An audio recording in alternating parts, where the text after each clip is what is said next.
On this video, I'm going to be showing to you how people are treated by cities across the United States, including here in Florida, including in my city of Port Saint Lucie. I will start showing you the city of Port Saint Lucie, how the city has mistreated a veteran, a man who lost his finger in the war, who needs help from the city to resolve an issue that has to do with a permit that was taken from his neighbor to build a fence over his property. Take a look.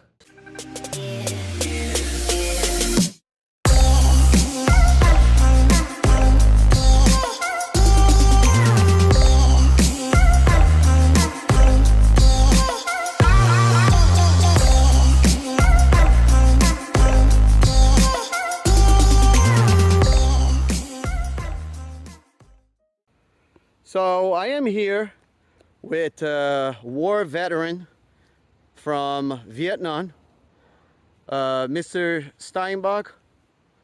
Would you describe to me the problem that you are having here, how you trying to resolve it, and what happened to you? Well, I bought the house. It was an empty lot. They chopped down the trees, and a fella moved in and built the house. And he built the fence, as you can see, a couple feet, a foot or whatever, on my property. And he took out a permit, and the city passed it. They got their permit money and extra tax. And I called them to say, hey, the guy put the fence on my land. And basically he said, it's my problem, and I have to get a lawyer.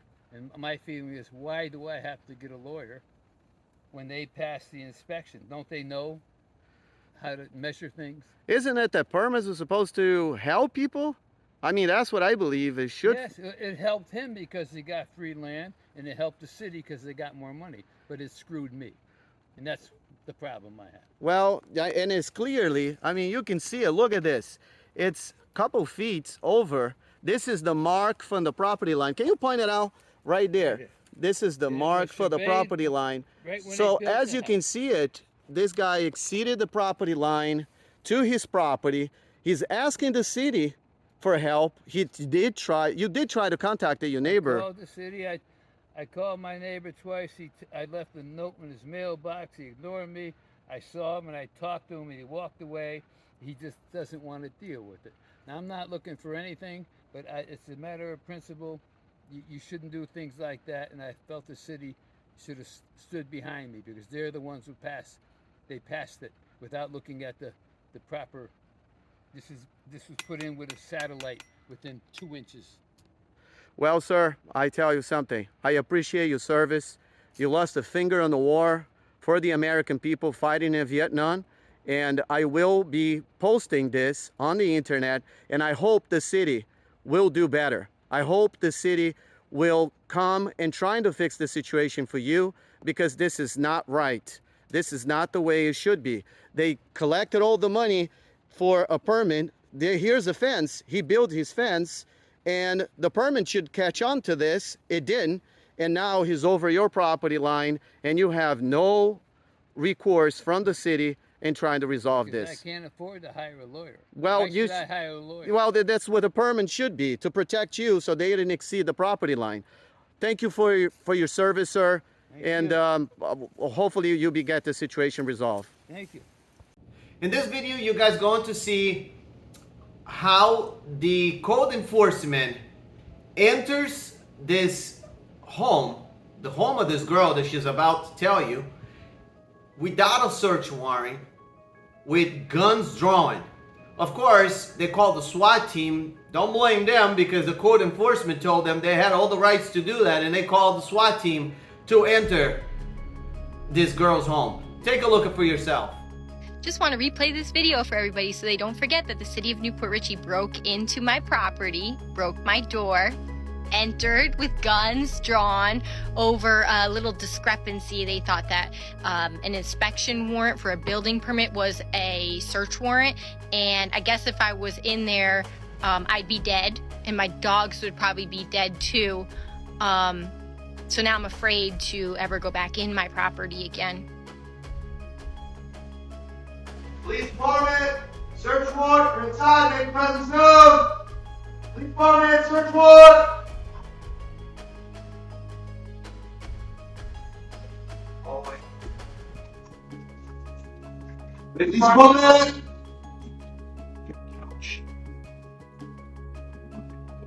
Police department!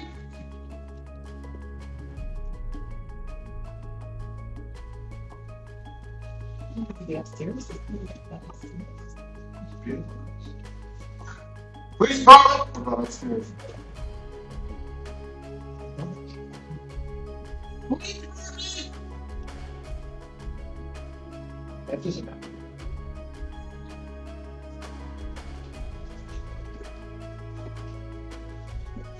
Now let me tell you a little bit about my experiences with the city of Port Saint Lucie. So I purchased a home through foreclosure in 2013.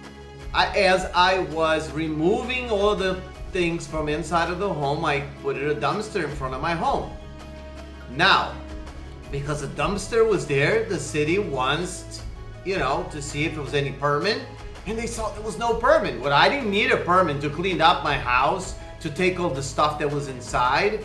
So then, what did they do? They cite me with violation of plumbing and electric.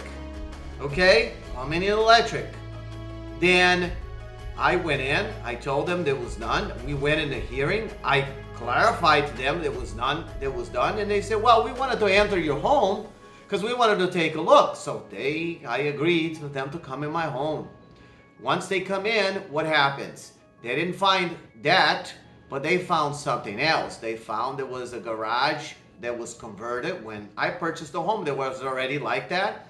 So then they opened up a case for that. And what I did was I pulled a permit, I got an engineer, and I got it all approved. Okay, let's just say that during the years there was more events.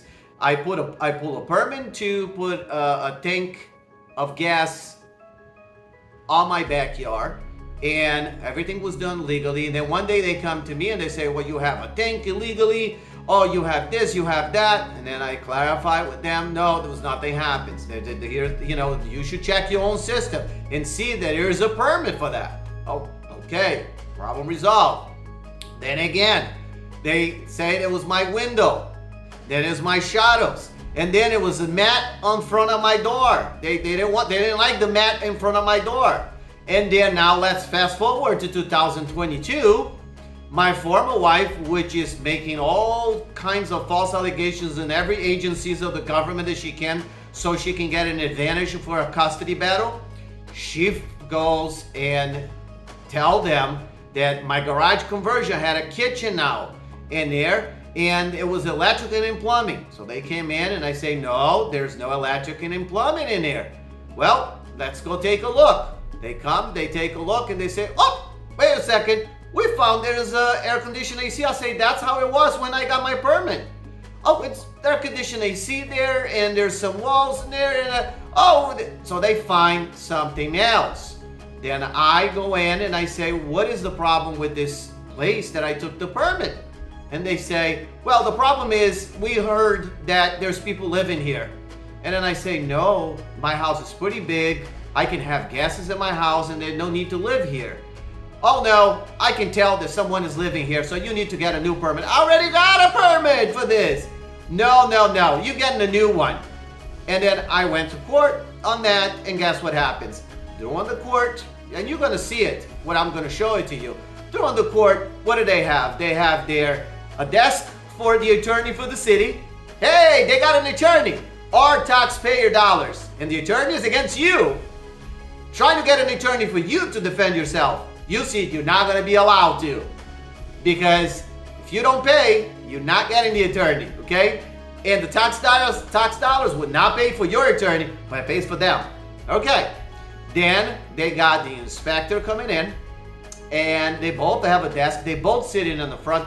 Me, I am sitting. They gave me a microphone, and I am in the hallway. Okay, the taxpayer here is in the hallway. I present the case law. I told them, I say I was approved for this. and this was already, ratified. I argue equitable estoppel, blah, blah, blah, and everything. It doesn't matter. I give them pictures. It doesn't matter. And then I say, let me question the inspector. Let me cross-examine him. And then they say, well, I'll answer a few questions. And then he answered 2 questions, and then he saw that things are starting to get tough for him. He said, I don't want to answer any more questions. Okay? And then they ended that. And what did that judge say in that? She say, well, I find that maybe there was not someone living there last night on this place, but it could be somebody living there. So it could be, right? It could be. So you're in violation. And therefore, $10,000 fine, and that's how we go. Guys, this is the way they do it. Now, does it stop there? No, it doesn't stop there. It doesn't stop there. Myself, remember the inauguration of Crosstown Bridge? Yes, everybody got invited to go take a look at the inauguration of the bridge. The city got the bridge. Oh, it's done. Oh, fun. Yes, I did. I walked in that pathway when they opened up. I was the first people to walk in there. Guess what happens? There was wet concrete. I fell down really bad, okay? I airborne and fell down on the ground on the wet concrete. I had wet concrete all over me. I was in the puddles of water and wet concrete. Then I say to myself, well, that's fine. I got carried out from with an ambulance. The law enforcement was the only one who was able to help me because the people there from the city, they couldn't help me. I was asking for help. They couldn't help me. Thank God for the law enforcement. And for the firefighters, they took me out. I went to the hospital, right? Then I say, I'm going to send them a letter. I'm going to let them know that, hey, I have medical bills. I need to follow up on this, and we need to resolve this amicably. And that's what I wanted to do. Do you think they want to do that? No. Why? Because I'm just a little guy. Who cares? What is he going to do to us? We got attorneys. We got the power. We got, procedures that he doesn't know how to do it. He's not going to do nothing. Guess what? I filed a suit. When I filed the suit, they started to argue and file this and that. And then all of a sudden, when I started to request for documents, oh, wait a second. Now we remember we were suffering from amnesia before, right? They must be suffering from amnesia or something like that. And they say, oh, we were not the owner of the bridge at the time of you fell. Oh, really? When I asked you guys for that, when I filed the lawsuit, why did you answer that you are the ones responsible? Even through the court proceedings, you're lying, the city? City of Port Saint Lucie, shame on you. This is what we're supposed to trust? We're supposed to trust a government like you that is walking in and... Oh, I forgot to tell you, in 2013, the inspector that came into my home, he broke into my home without a court warrant. I was not there because I was not living there at that time. And my neighbors called me and they told me, you know what? That's how it is. Let the government just break in. You have no right. You know what? I have a suggestion for the new mayor. There's a Kim Jong-un, whatever that name is from South Korea. I mean, not South Korea, from North Korea. Maybe he can become the mayor of Port Saint Lucie. I'm going to be showing you another video that you guys will be able to see it now of a lady who worked for a city. She got complaints from several residents of that city. And then what happens? She tried to remove the city manager of the city. Guess what happens to her? They found a way to put her in jail, saying, oh, you took the petition that you had with you and you couldn't done that. And they prosecuted her. Then there's other cases of people getting prosecuted and break into their homes. Welcome to America. Take a look at her story.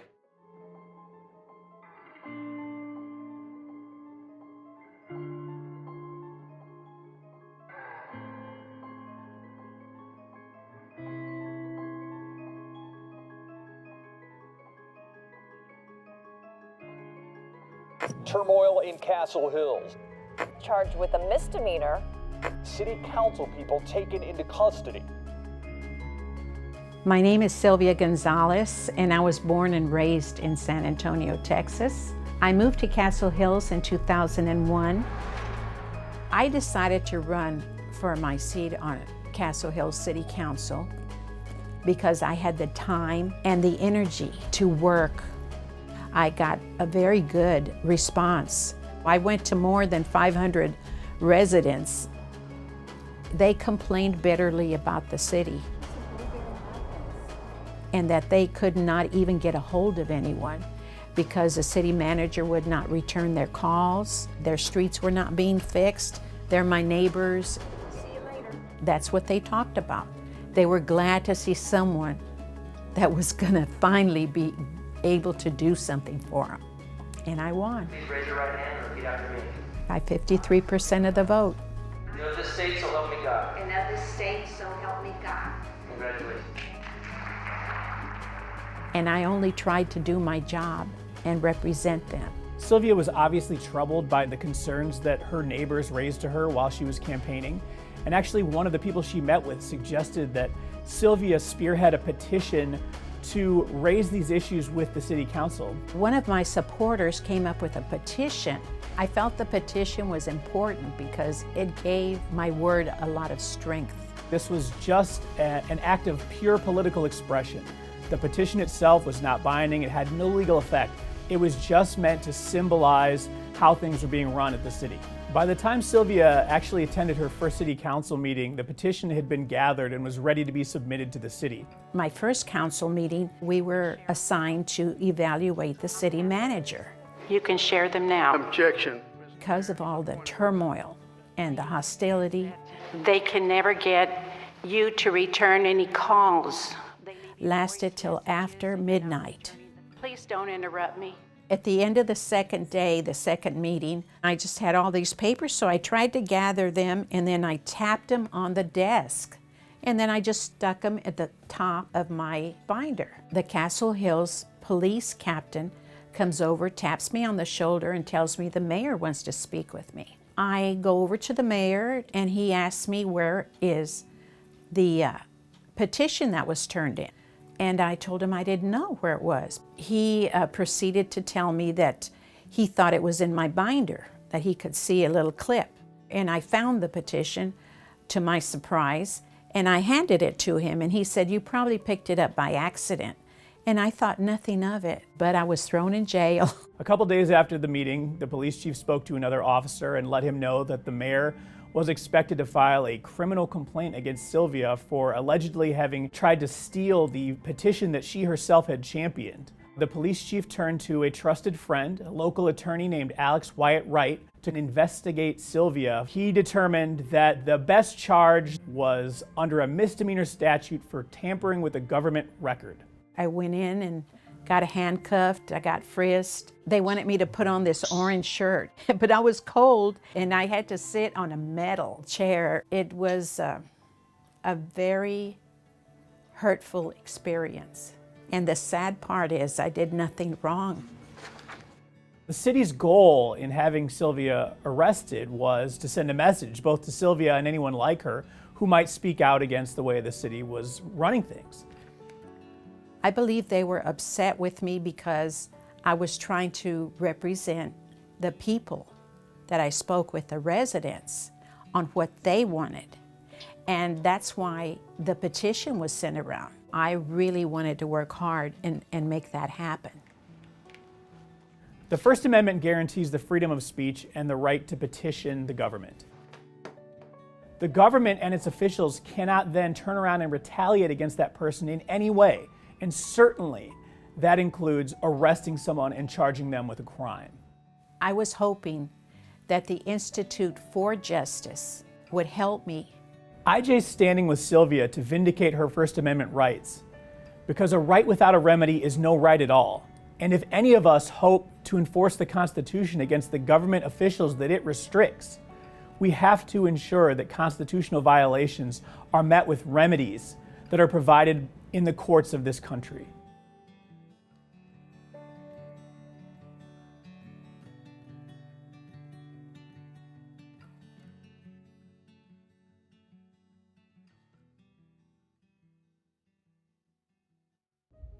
As you guys saw on this video, and I wish I had more time here, and I'll be posting in more stuff because there's more. There's more from the city of Port Saint Lucie.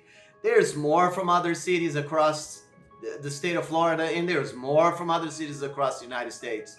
And, you know, our properties should be our #1 priority to secure it and not having people breaking in, making false accusation in order to enter into your home, or treating citizens like there's nobody. There's, you know, they have to do anything. You know, they want it to be, you know, they have the power. Yes, they have the power. Yes, cities across the United States, you do have the power. Yes, we try to be humble, but we can't have our rights to be violated this way. We need to be treated like the citizens that pay taxes, that deserve some kind of a treatment, okay?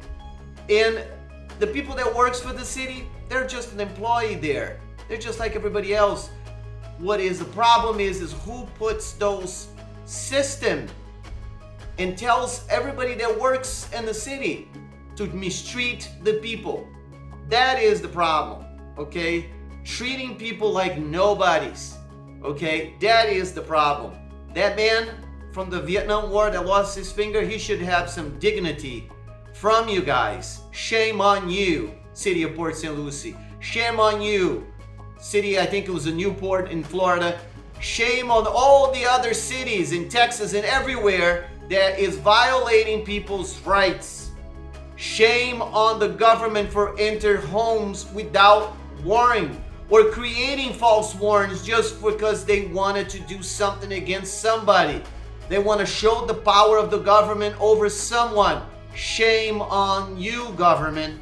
Okay, I'm not against the government. No, I'm not. Okay, I am against the wrongdoing to the people because the government should be for the people, not against the people. Let's unite ourselves. Let's get together, everybody. Now is the time that we can expose all this. It's not like back in the days they used to do everything and everything was under the covers, nobody can see. Now is the time. Bring me your stories and let's get together on this and fight for what is right for our people. Thank you.